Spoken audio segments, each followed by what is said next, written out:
আসসালামু আলাইকুম, সবাই কেমন আছেন? আজকে দুপুরে কি কি রান্না বান্না করলাম?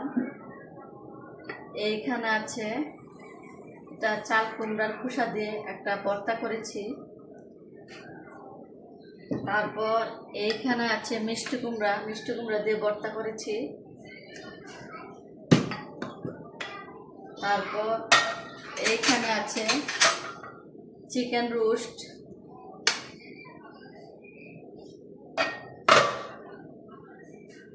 তারপর এইখানে রান্না করেছি চাল কুমড়া চিংড়ি মাছ দিয়ে তরকারি রান্না করেছি।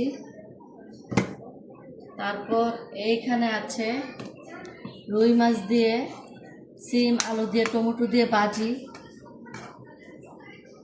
আর এইখানে আছে সাদা ভাত।